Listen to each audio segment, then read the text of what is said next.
Bienvenue aux petites créations de Camille. Dans cette nouvelle vidéo, je vais vous présenter la machine de découpe et de gaufrage de la marque Stampin' Up.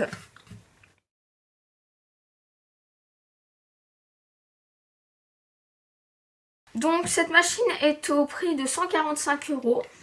Elle existe également en modèle mini. Donc c'est un petit modèle que je vous mets sur l'écran quelque part, qui permet de faire un large choix également de découpe et de gaufrage, mais pas tout. Donc je préconise cette machine qui compétitivement n'est pas si chère que ça. Certes c'est un investissement, mais je vous garantis que cette machine est une machine de qualité et que je n'ai pas utilisé beaucoup cette machine là précisément, mais d'autres de cette même marque. Et les produits de la marque Stampin' Up, de toute façon, c'est toujours de la qualité. Malgré que ce n'est pas donné, c'est de la qualité. Quoi que vous ayez comme problème, c'est vraiment de la qualité. Donc, avec cette machine vient la poignée.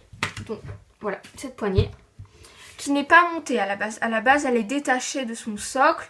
Vous avez également un petit kit qui se range dans ce petit sac avec une petite vis, un petit cercle avec un rond à l'intérieur et un petit cache que l'on voit ici, ce petit cache.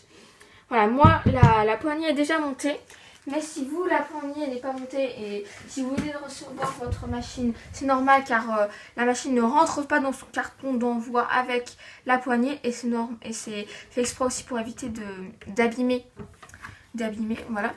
Vous avez ce petit guide pour démarrer, donc qui vous explique comment fixer la manivelle notamment avec un petit schéma. En parlant de ce guide, dans ce guide vous pourrez également y trouver les choses importantes à la machine, donc les choses qu'il faut faire et qu'il ne faut surtout pas faire, le contenu, les instructions d'entretien notamment pour entretenir les socles antidérapants ici. Et pour entretenir la machine, vous trouverez également, c'est assez lourd, hein, faites attention, le guide pour se servir de la machine et des informations sur la garantie, ainsi que des schémas pour bien expliquer comment on s'en sert. Voilà, donc ce guide, faites très attention, lisez-le attentivement avant de commencer à utiliser votre machine, car tout est expliqué dans le détail et franchement moi ça m'a beaucoup aidé, donc ne loupez pas cette étape. Donc voilà, cette machine vient également, on va poser la machine par terre, hop, vient également avec 5 plaques pour pouvoir gaufrer, découper avec plusieurs modèles, parce que ce qu'on verra dans une deuxième partie de la vidéo, tout n'est pas pareil. On ne met pas juste sa feuille, sa matrice de découpe et on tourne la manivelle. Non, c'est un peu plus compliqué que ça. Donc vous avez une plaque, la plaque qui est des plaques qui sont numérotées, notamment cette plaque là c'est la numéro 4. Et vous avez des instructions, notamment sur cette plaque numéro 4, vous avez marqué « Ceci n'est pas une surface de découpe ».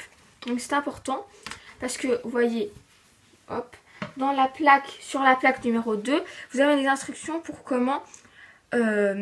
quelle plaque mettre quand vous voulez utiliser un poinçon.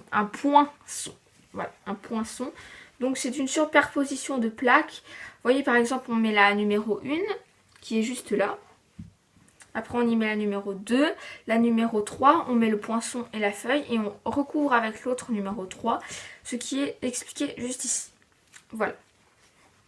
C'est une plaque en plastique, hein, celle-ci. Donc là, vous avez 2 plaques numéro 3 de verre. Donc là, ce sont les bords coupants. Même si ça ne coupe pas, ça, ce sont les bords coupants. Donc ça, c'est dans le sens ainsi.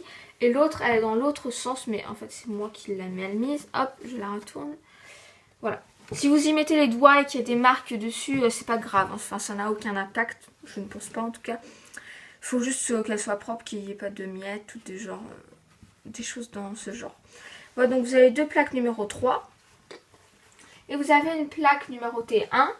Vous avez toutes les instructions pour réaliser les choses avec un poinçon. Donc un poinçon que je n'ai pas, que je ne vais pas pouvoir vous présenter, mais dès que j'en aurai, ne vous inquiétez pas, ne vous inquiétez pas, je ne vous oublierai pas. Voilà, donc les explications. Les explications pour utiliser comment ça s'appelle ça? Des plioirs à gaufrage standard.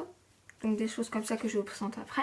Et également, donc ça n'utilise pas les mêmes plaques, des plioirs à gaufrage 3D. Donc ce n'est pas la même chose, faites attention, j'ai failli me faire avoir également. Voilà. Pour vous montrer un petit peu l'aperçu de ce que peut faire une machine Stampin' Up, je vous ai ramené quelques essais que j'ai moi-même déjà fait. Donc ça, c'est ce qu'on va pouvoir réaliser. Donc vous avez des choses comme ça, d'une qualité extraordinaire. Hein. Franchement, c'est vraiment pas mal. C'est régulier, bien fait. Ceci, alors là, vous pouvez remarquer que ceci, ça se découpe alors que c'est un plioir à gaufrage et non à découpe. Eh bien, ça dépend le nombre de tours que vous faites. En fait, si vous faites plusieurs tours, ça va finir par vraiment couper le papier à force. Là, j'ai fait un peu trop de tours. Je pense qu'il faut faire un tour aller, un tour retour. Voilà, pour faire quelque chose comme ce qui est marqué. Vous avez également du parquet. Donc, c'est vraiment très beau. Hein. Je suis vraiment, moi, très satisfaite. Faut faire attention. Là, notamment, j'ai trop appuyé. C'est pareil, donc ça se découpe. Si tu as force, c'est vraiment énormément appuyé. Donc, ça finit par lâcher. Hein. Vous avez également ce genre de motif que je n'ai pas, mais que j'ai reçu. Enfin bref, que je n'ai pas les ustensiles pour le faire, mais avec le reflet orange, je ne sais pas si on voit bien. Voilà, c'est comme une tête de lit un petit peu. Vous pouvez également faire donc pareil les choses comme le chose orange mais en rose. En fait, vous utilisez n'importe quel papier. Des petites choses comme des points, des espèces de petites bulles là sur le papier. Également les papillons que vous voyez ici sont des papillons qui ont été réalisés avec cette machine. Voilà.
Voilà, j'espère que vous avez aimé la vidéo. Si c'est le cas, n'hésitez pas à partager, commenter, mettre des pouces bleus et à vous abonner. Et moi, je vous retrouve dans une prochaine vidéo. Bye bye!